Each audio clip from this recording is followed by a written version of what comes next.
kita ngerasa bahwa kaum jin itu adalah kaum yang pintar dan cerdas gitu ya, kita jadi orang-orang yang nanti ada disebut di ayat selanjutnya ya. Ayat selanjutnya itu nanti menyebutkan tentang adanya golongan manusia yang mengikuti atau meminta perlindungan dari kaum jin. Nah mereka itu ada nggak rasul dari bangsa jin? Bangsa jin punya nabi nggak? Benerlah. Tahu dari mana? Gak pernah lihat. Apa? Gak pernah lihat. Gak pernah dengar. Gampang lah. Definisi nabi apa? Definisi nabi apa? Nabi adalah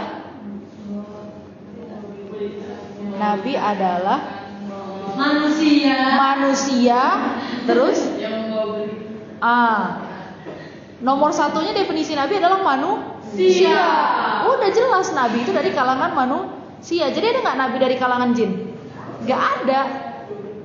Terus dari mana jin itu belajar? Jin itu belajar ya. Jin itu mencari ilmu pengetahuan dari golongan manusia. Jadi jangan heran kalau di ruangan ini bukan cuman kalian bertujuh. Iya, di sini mending kalau di bangku kosongnya dia tahu cara cari tempat duduk. Kalau dia di dinding-dinding, di atap-atap, ya. Dan itu harus siap teman-teman. Jadi saya kalau misalnya saya ngajar di kelas ini, saya harus siap bahwa murid saya bukan cuma yang saya lihat. Nah, kan? Baru dibilang. Makasih ya. Dia ngasih tanda. Ya. Jadi nggak apa-apa, itu biasanya ngasih tanda. Jadi waktu saya pertama sekali mendengar tentang asbabun nuzulnya ayat ini, kemudian ustadz saya bilang bahwa ketika kita sedang punya majelis, jangan pikir bahwa majelis itu hanya diikuti sama manusia. Justru jin-jin itu suka sama ulama, jin itu suka sama orang yang berilmu. Kenapa? Karena dia senang ngedengerinnya. Ya, dia senang belajar. Kenapa? Mereka nggak punya gurunya, nggak ada bangsa, nggak ada nabi dari kalangan mereka, ya. Kemudian juga tidak ada rasul dari kalangan mereka. Dari mana mereka belajar tentang Islam dan mengenal Allah? Tentunya dari nabi-nabi atau ulama atau pendai dari kalangan manusia. Nah, jadi kalau setelah saya mendengar penjelasan ayat itu, saya sudah mempersiapkan diri, memposisikan diri kalau saya ngajar murid saya bukan cuma yang kelihatan. Dan saya udah siap. Maksudnya saya sudah memposisikan diri bahwa murid saya bukan hanya yang kelihatan. Ya. Jadi kalian berbagilah. Kenapa? Iya, mereka punya kehidupan sendiri kayak kita. Mereka kerja, tapi jangan pikir kerjanya kayak kita gitu. Ada yang jadi ahli IT gitu, enggak lah, bukan lah. Karena kan ada hal-hal yang nggak bisa mereka lakukan ya. Misalnya gini, kenapa khalifah di muka bumi itu manusia? Karena dulu sebenarnya bumi itu diolah sama bangsa jin. Tapi apa kekurangannya bangsa jin adalah mereka abstrak, mereka tidak konkret. Jadi untuk contohnya gitu ya, kalau misalnya paling simpel aja, jin disuruh manjat kelapa, bisa nggak kira-kira? Disuruh bikin dari kelapa ya, dari kelapa terus bikin es kelapa muda gitu. Berarti kan harus nyari es, harus nyari bahan-bahan yang lain gitu. Bisa nggak kira-kira? Gak bisa kan? Kenapa? Karena mereka tidak mampu menyentuh itu, tidak bisa pegang, tidak bisa mengolah, tidak bisa mengelola. Nah itulah kemudian Allah menciptakan manusia, kerjanya apa? Mengelola bumi. Tapi manusia sekarang bukan mengelola bumi, mengeksploitasi bumi. Mana yang bisa dijual, jual. Mana yang bisa dikeruk, keruk. Mana yang jadi duit, duit. Ya kan? Itu manusia. Padahal aslinya tugas manusia adalah mengelola bumi, bukan ngejual-jual isi bumi. Tiba-tiba diklaim ya, sumber air ini adalah milik kami gitu. Mohon maaf lahir batin, sejak kapan ngorek sendiri? Ini adalah tambang emas ini adalah milik kami gitu. Itu kan dari Allah Subhanahu Wa Taala, sejak kapan jadi milik dia? Nah, ya. Jadi nih kalau udah mulai klaim gini, udah mulai ngaku-ngakuin milik dia ya, apa sih Pak? Oke. Nah, jadi teman-teman di ayat 1 dan 2 ini, pertama, ketika jin itu dia mendengar ayat Quran pertama kali ya, itu mereka mendengarkan itu secara menakjubkan, mereka merasa itu menakjubkan, dan apa yang mereka lakukan? Fa'amanna, maka kami langsung beriman. Walan nusyrik, dan kami sejak pertama kali mendengarkan Al-Quran, walan nusyrik, tidak akan pernah sekalipun mensyirikkan atau mensekutukan Allah dengan suatu apapun. Nah ini iman tuh begitu. Kalau manusia kan enggak, banyak mikirnya ya. Mau jadi mu'alaf, antar dulu deh. Mau hijrah, antar dulu deh. Mau pakai hijab, antar dulu deh. Mau tobat, antar dulu deh. Ya, entar. Kita nggak tahu entar jadi apa. Nah manusia itu banyak mikirnya gitu. Tapi bangsa jin itu begitu dia pertama sekali mendengarkan kebenaran Al-Quran dan kebenaran Islam, maka dia langsung beriman. Pada saat itu juga. Dan apa yang dia lakukan? Dia kembali ke kaumnya untuk berdakwah. Wa annahu, dan sesungguhnya ta'ala, apa ta'ala? Ta'ala maha tinggi. Wa annahu ta'ala jaddu rabbina, dan sesungguhnya maha tinggilah keagungan atau kekuasaan Tuhan kami. Mattakhoza, ia tidak mengambil. Ittakhoza itu asal katanya mengambil ya. Ia tidak mengambil sohibah. Sohibah di sini bukan teman, tapi pasangan. Karena di situ bunyinya adalah muannas ya, katanya adalah muannas, maka maksudnya adalah istri. Walad, dan tidak juga seorang anak. Nah, ini teman-teman kebayang ya. Jangan sampai nanti muncul pertanyaan kayak gini. Ustazah, berarti Tuhan itu kan selalu menggunakan kata apa? Domirnya muzakkar, ya kan? Iyaka, ilaika, benar gak? Ya gitu kan? Atau wama anta, kan gitu. Semuanya tuh pakai domir muzakkar. Berarti Tuhan laki-laki, Ustazah? Dulu aku pernah kira Allah itu yang mengubah yang ada di belakang ikro. Hah? Belakang ikro? Iya kan ada. Ya kamu nggak baca gitu. Jadi yang foto bapak-bapak di belakang ikro itu? Iya. Oh, itu. Kita bilangin sama Allah. Dia kalau diganti nama gitu. Oh gitu. Nah, jangan diterusin ya. Jangan diterusin pemikirannya. Kalau kita pernah menyangka ya wajar lah. Waktu kita masih anak kecil kan kita nggak tahu ya Allah itu seperti apa gitu. Tapi setelah kita dewasa kan kita sudah bisa memahami kenapa kita nggak mampu melihat Allah. Ingat, bukan Allah yang tidak terlihat, tapi manusia yang tidak mampu melihat Allah. Karena adanya perbedaan dimensi, perbedaan kemampuan ya.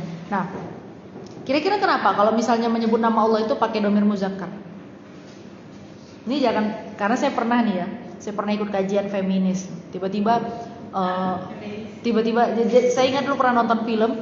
Jadi mereka itu nggak setuju bahwa Tuhan itu laki-laki. Jadi mereka kreatif, Tuhannya perempuan. Tuhannya perempuan. Ceritanya si perempuan ini udah sakit keras, sudah mau meninggal, tapi dia masih ingin menikmati hari-hari terakhir kehidupannya. Apa yang dilakukan? Dia pacaran, dia bermaksiat, dia berzina demi mencari kehidupan yang membahagiakan di akhir hidupnya. Terus dia bilang, nanti kalau saya meninggal tolong jangan bersedih hati. Dia bilang, berpestalah dan rayakan kematianku. Dia bilang gitu, karena aku tidak ingin ada tangisan di hari kematianku. Benar, keluarganya bikin pesta. Tiba-tiba Tuhan, dalam tanda kutip ya, Tuhannya turun. Begitu Tuhannya turun saya kaget. Kenapa? Tuhannya itu dalam bentuk jenis kelamin perempuan dan kemudian negro. Kenapa? Mereka mau mengangkat kaum-kaum yang dipinggirkan. Menurut mereka kan perempuan itu dipinggirkan. Menurut mereka ya, Islam gak pernah memandang begitu. Menurut mereka kan perempuan itu dipinggirkan. Dan kemudian menurut mereka juga bahwa orang-orang negroid itu, ras-ras kulit hitam itu disingkirkan. Makanya kemudian mereka mengangkat sosok itu ya, sehingga mereka mengangkat sosok itu bahwa Tuhan itu adalah perempuan dan orang negro. Abis itu Tuhannya muncul pakai sayap. Abis itu ketika dia selesai dimakamkan, Tuhannya nari-nari, joget-joget gitu. Ini apa? Ini merusak iman. Saya nonton filmnya itu. Tapi di situ saya berpikir, oh ternyata ada orang-orang yang tidak puas. Mereka menganggap kenapa Tuhan itu laki-laki? Berarti ini adalah sebuah penekanan atau penyingkiran terhadap kaum perempuan. Bukan. Kalau ada jawaban yang tepat, kenapa di dalam Al-Quran itu Allah menggunakan domir muzakkar laki-laki? Itu adalah di dalam bahasa Arab, teman-teman. Ketika kita tidak tahu golongan atau jenisnya, maka yang digunakan adalah muzakkar. Kalian gak tahu nih, kalian mau ngomong sama siapa? Misalnya kalian mau bilang, nanti saya mau ketemu dia. Misalnya Saulki, kan gak mungkin ha. Kita nggak tahu dia perempuan atau laki-laki, maka kita katakan saulkihi, nya, saya mau menemuinya, ya kan? Saya mau sa'altaki bihi, saya mau ketemu sama dia. Nah, hi-nya itu atau hu-nya balik kepada nya, tanpa bisa menjelaskan dia laki-laki atau perempuan. Nah, jadi kalau misalnya di dalam Quran ada domir yang digunakan, misalnya domir Allah selalu pakai muzakkar ya, itu bukan berarti Tuhan itu laki-laki, jangan salah paham. Tapi karena manusia tidak bisa mendefinisikan domirnya, apakah dia muzakkar atau jelas ya, jangan salah paham. Nah, di sini ada sohibah. Ya, kenapa sohibah? Ya nanti kalau di sini sohib lebih gawat lagi. Oh ternyata Tuhan suka sama laki-laki, repot lagi urusannya, ya kan? Nabi Adam aja udah dituduh suka sama laki-laki. Ya Allah, sesungguhnya Allah menciptakan Adam dan Hawa, bukan Adam dan Anto. Nah ini kenapa, Wi? Jadi kalau di sini disebut kebayang ya, kalau di sini yang disebut adalah sohib, makin repot lagi. Tuhan disangka suka sama sesama jenis, nauzubillah bin zalik ya, aliyazubillah. Jadi wa annahu ta'ala, dan sesungguhnya Allah itu adalah ta'ala, maha tinggi. Jaddu rabbina, kekuasaannya saja, keagungannya saja maha tinggi. Mattakhoza, tidak perlu, tidak butuh, tidak ada di dalam bersama Allah itu adalah sohibah, istri, pasangan hidup, wala walad, dan juga tidak butuh anak. Nah bayangkan, laki-laki tuh kalau misalnya punya istri-istrinya bawel, suaminya takut gak sih kira-kira? Biasanya ya laki-laki punya istri bawel gitu. Kamu tuh ya dari tadi udah dibilangin. Panjang banget. Nah, udah ngalah-ngalahin rap ya. Ini mungkin ibu-ibu tuh punya bakat menjadi seorang rapper. Saya kalau misalnya ngeliat rapper tuh harusnya jangan laki-laki, perempuan. Perempuan tuh dari bangun sampai tidur nge-rap mulu, ngerempet. Semua salah. Nah, itu kenapa bagi Allah ya nggak perlu sohibah, tidak perlu ada istri gitu. Soalnya laki-laki kalau misalnya ketemu sama istrinya biasanya luluh, gitu kan? Dimarahin iya, gitu. Jadi enggak lah. Wattakhoza sohibah, Allah itu tidak sama sekali tidak membutuhkan atau tidak mengambil istri walad dan juga tidak membutuhkan anak atau tidak punya anak. Wa annahu, dan sesungguhnya dia, maksudnya adalah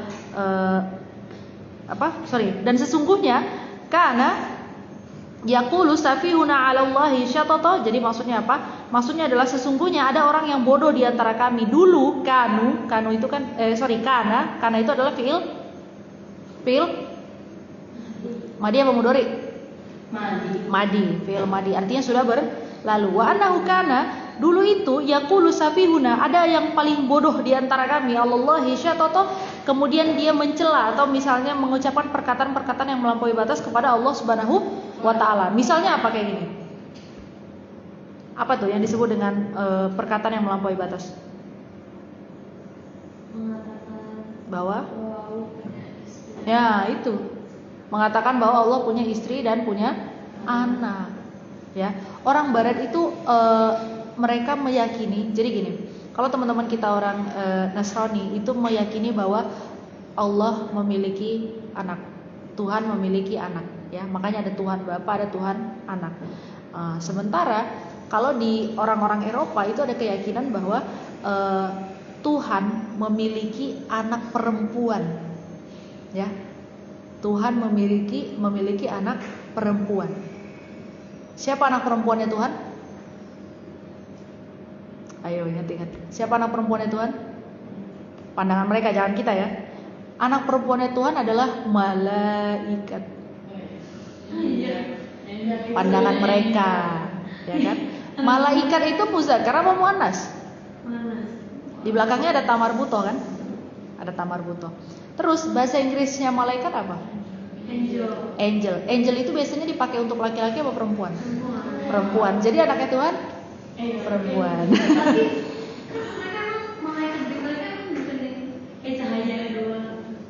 Pernah lihat malaikatnya mereka nggak? Kalau digambarkan.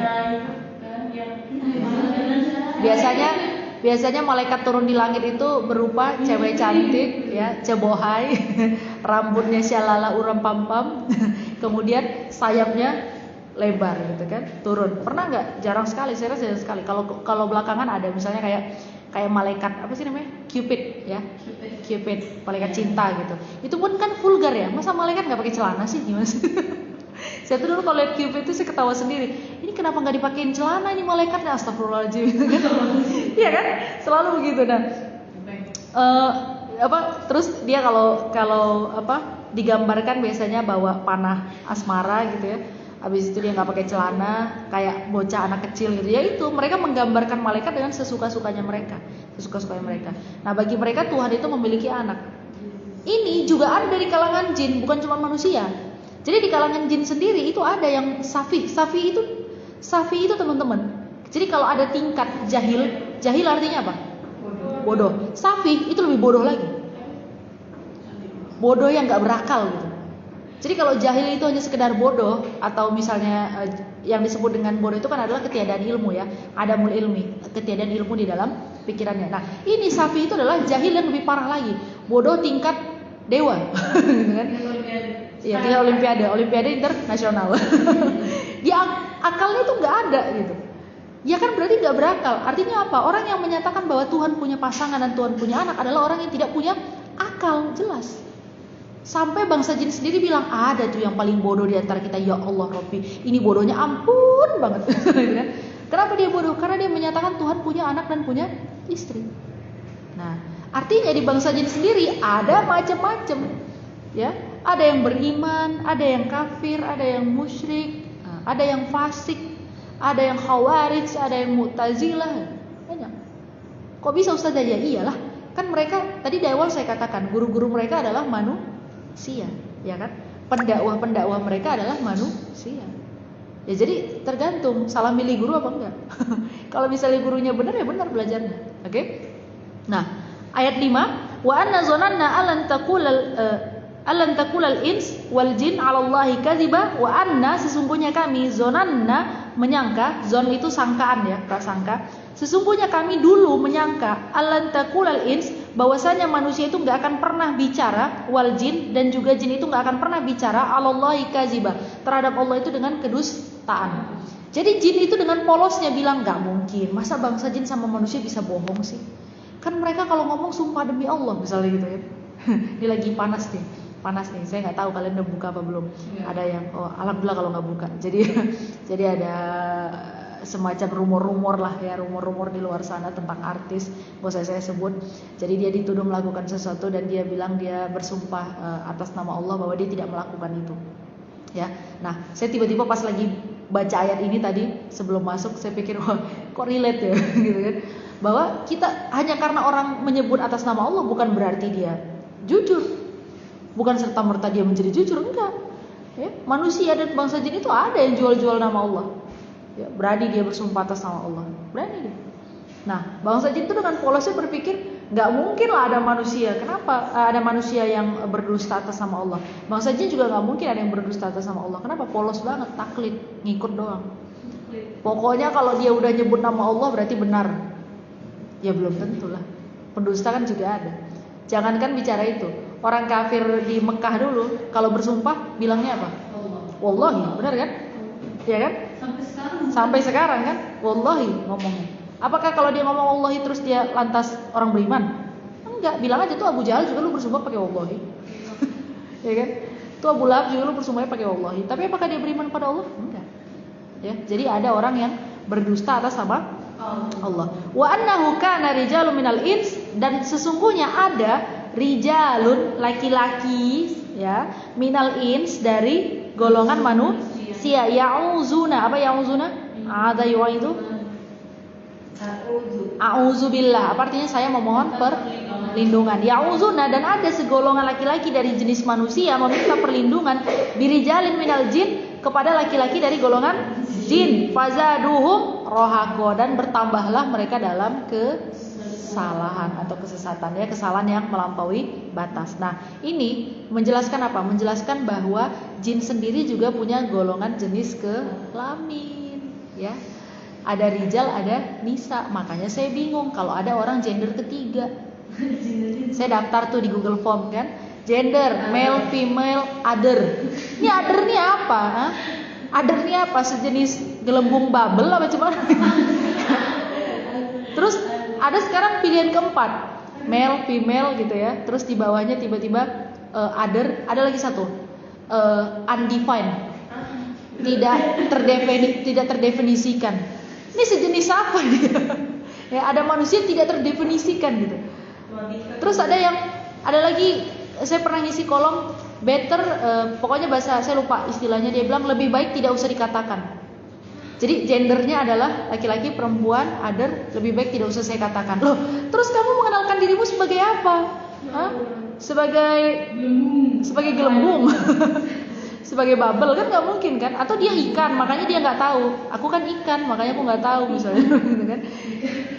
Kan gitu ya. Mana aku tahu, aku kan ikan, dia bilang gitu. Tapi ikan aja jelas, ikan tuh jelas mendefinisikan dirinya. Saya nggak tahu karena saya ikan gitu. Tapi ini ada manusia yang nggak bisa mendefinisikan dirinya sendiri. Nah, itu membingungkan ya. Jadi di bangsa jin sendiri itu menjawab bahwa di bangsa jin sendiri ada rijal dan ada nisa. Ya, ada laki-laki ada perempuan. Dan nggak ada kejadian jin transgender.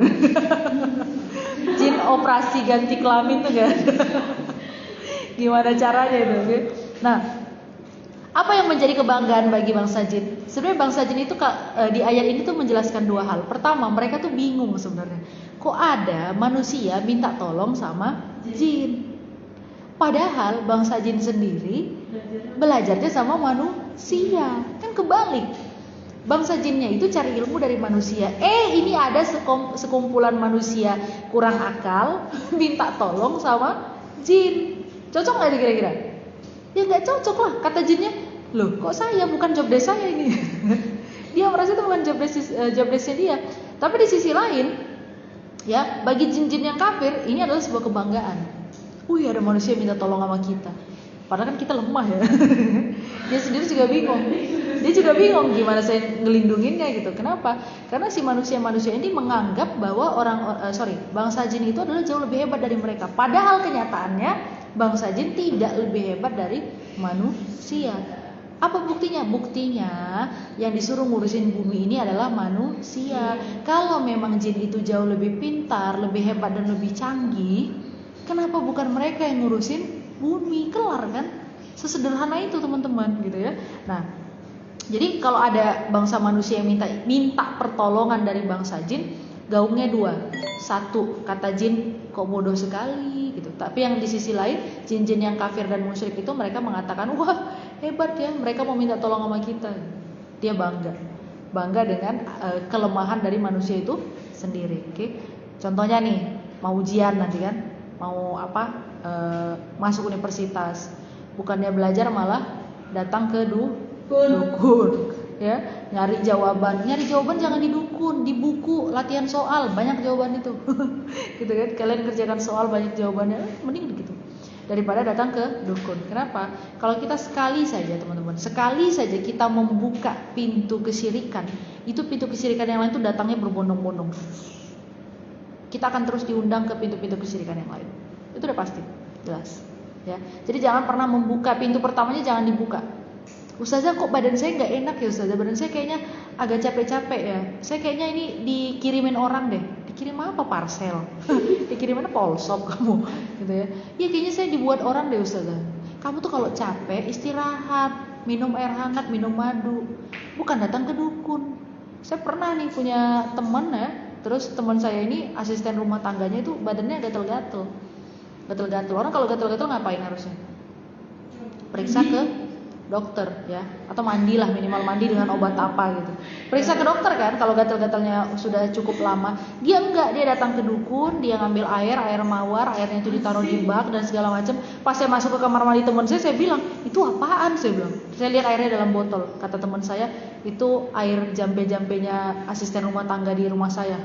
Kok gitu? Saya bilang. "Iya, tangan dia gatal-gatal jadi dia datang ke dukun." Kata dukunnya disuruh mandi pakai air mawar.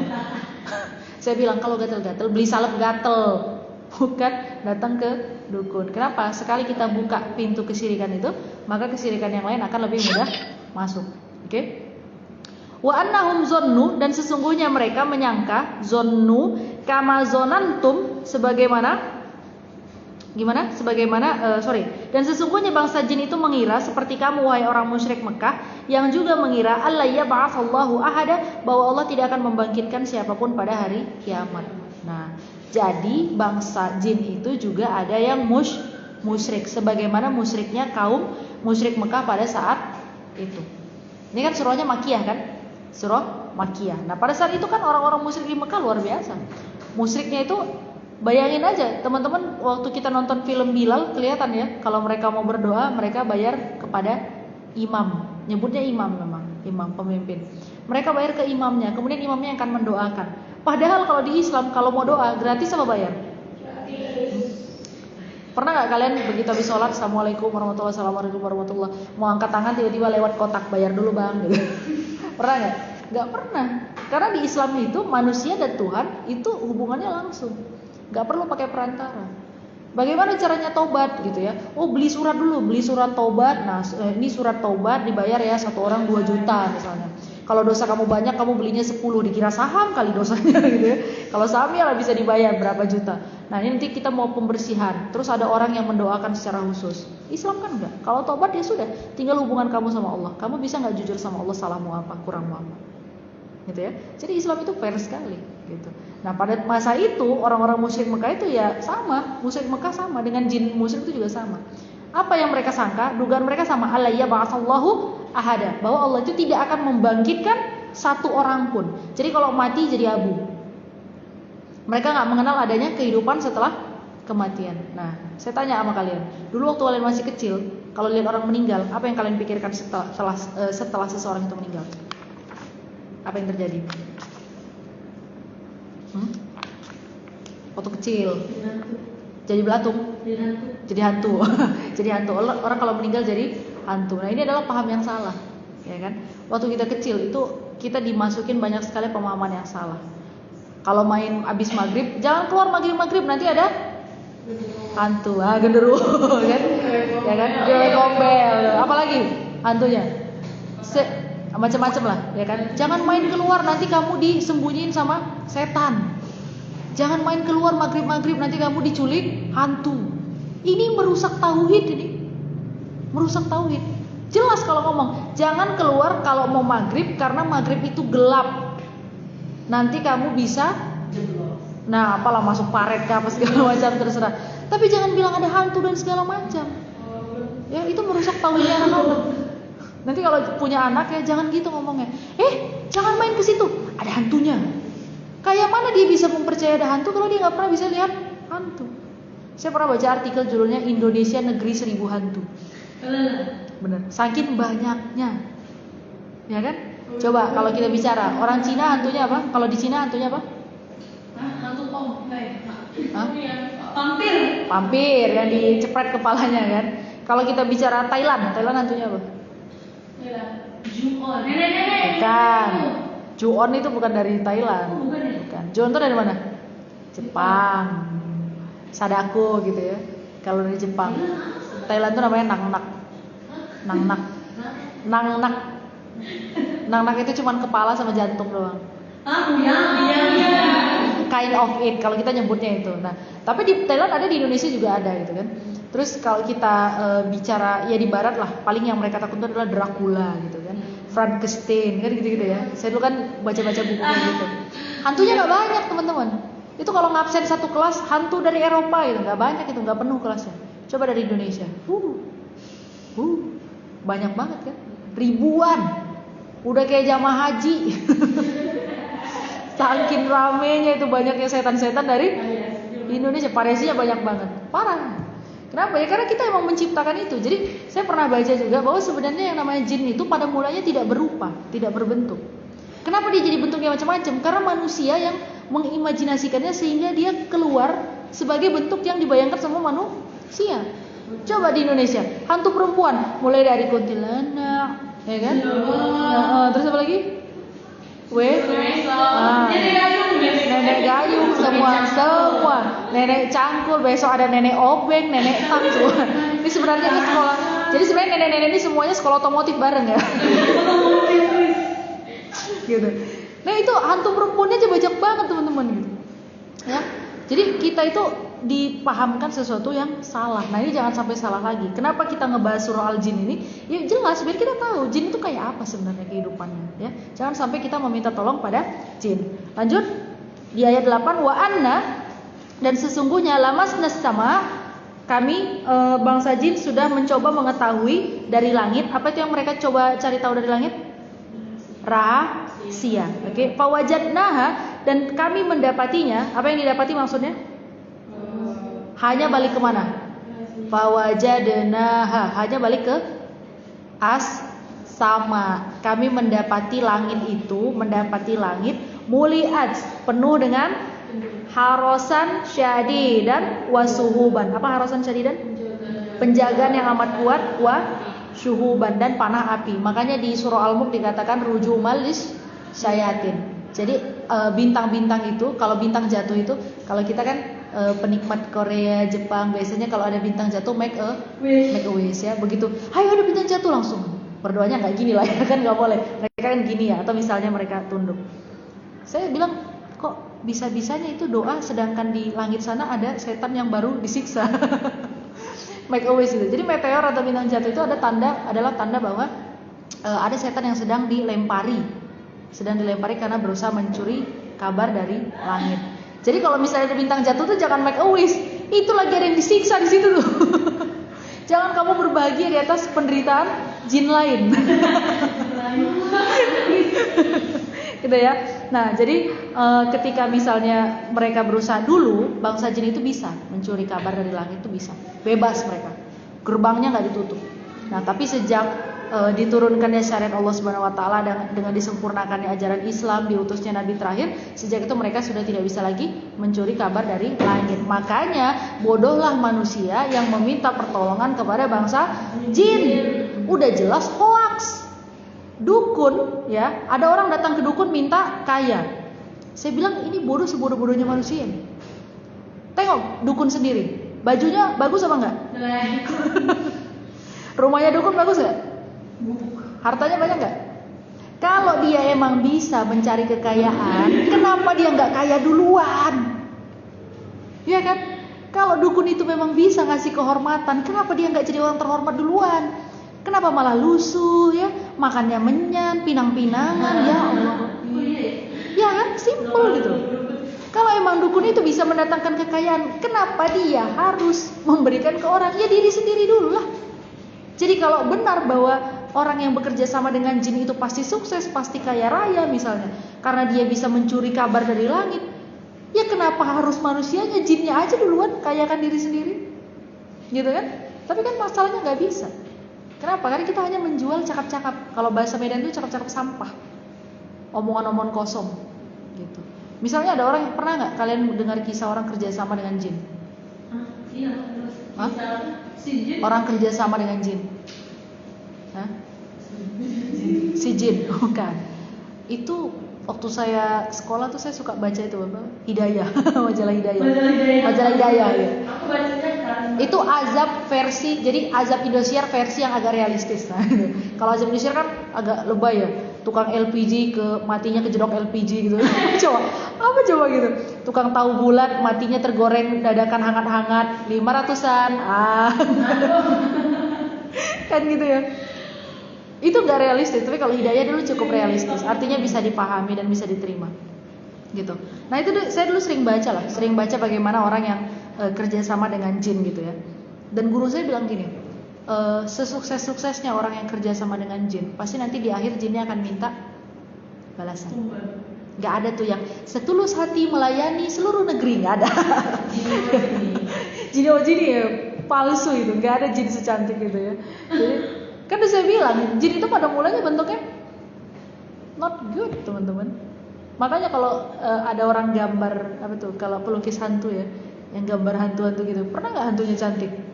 Gak pernah kan? Auzubillahi minasyaitonirrajim, bentuknya luar biasa. Nah gitu. Ya itu kenapa manusia dikatakan laqad khalaqnal insana fi ahsani taqwim. Karena bentuknya sama, cantik gitu ya, seimbang. Tangannya nggak panjang sebelah gitu. Coba tadi hantu yang kepala cuma ada kepala sama jantungnya doang. Kan ngeri gitu ya. Jadi nauzubillah min dzalik, jangan sampai ketemu aja Bu. Tapi pada dasarnya teman-teman ya, saya cukupkan nanti di ayat 8 ini. Nanti yang selanjutnya kita ketemu di pekan selanjutnya. Pada dasarnya manusia itu sebenarnya tidak bisa melihat jin. Ya, tidak bisa. Kenapa tidak bisa? Karena beda dimensi. Gak bisa. Dulu saya punya teman saya tuh dia sampai bilang gini, "Put, gimana ya caranya saya bisa lihat jin?" Ngapain? Saya mau tahu bentuknya kayak apa, nggak usah ngadi-ngadi jadi orang. Ya, orang yang matanya, orang yang orang yang Allah uji dengan kemampuan melihat saja itu justru berharap tidak mau melihat, saking takutnya. Kok kamu yang nggak bisa ngelihat, itu kamu syukuri loh. Kamu nggak bisa ngelihat jin itu harus kamu syukuri, karena kalau kamu bisa ngelihat, kamu nggak akan lihat, kamu nggak akan tenang ada di ruangan ini. Nggak bisa. Mohon maaf lahir batin, kamu masuk kamar mandi nggak jadi pipis, kamu tahan itu 4 tahun. 4 tahun kamu nahannya. Kenapa? Karena setiap kalian mau buang air, di atas ada, kanan ada, kiri ada. Kebayang nggak kalian mau pipis diliatin orang sekampung? Kebayang nggak? Nah itu kalau bisa ngelihat, makanya bersyukur kalau kita nggak bisa ngelihat. Justru itulah kesyukuran kita, bahwa kita tidak bisa melihat. Nah bayangkan kalau bisa ngelihat. Tuh ada saya punya teman gitu, pengen lihat pun nggak usah. Kalau misalnya bisa lihat gitu, Yang bisa lihat itu ada beberapa pendapat. Pertama, memang jinnya itu berusaha untuk menunjukkan diri. Tapi jin kalau dia sudah bisa menunjukkan diri, itu biasanya dia sudah kelas expert. Kelasnya udah expert, udah jenderal gitu, udah presiden. Saya bukan bilang presiden jin, bukan, maksudnya jinnya ada presidennya. nggak ada yang bilang. Gak ada yang bilang ya, sorry. Kan mana tahu dipotong perkataan saya. Nah, itu biasanya dia sudah jagoan sekali, sehingga dia bisa menunjukkan diri. Tapi itu pun usahanya keras setengah mati, karena biasanya dia sakit. Keras banget. Ya bayangkanlah, dari sesuatu yang tidak tampak kemudian dia harus berusaha menampakkan diri menjadi dari abstrak menjadi konkret. Berat gak itu? Kebayang gak kalau kalian harus disuruh, kalian punya perasaan itu disebut dengan perasaan cinta, kemudian itu kan abstrak, kemudian disuruh mengeluarkan dalam bentuk yang konkret. Gimana caranya mendefinisikan cinta dalam sebuah bentuk yang bisa diraba orang, dilihat, diterawang? Gimana caranya? Repot nggak? Repot. Sama jin juga gitu. Dia kan tadinya abstrak, kemudian disuruh untuk menunjukkan dirinya, menampakkan dirinya sebagai sesuatu yang konkret. Capek sekali. Bahkan saya pernah baca juga bahwa mereka itu kalau misalnya berani menunjukkan itu berarti udah siap mati, karena sakit sekali sampai bisa menunjukkan diri. Nah gimana dengan orang-orang yang misalnya mengaku indigo ya anak-anak IndiHome misalnya kan, itu ujian dari Allah Subhanahu Wa Taala. Kemungkinan besar di dalam tubuhnya juga ada jin, sehingga dia bisa melihat sebangsanya, gitu ya. Oke, ada pertanyaan? Karena sudah selesai. Baik, terima kasih. Assalamualaikum warahmatullahi wabarakatuh. No, it's not you guys.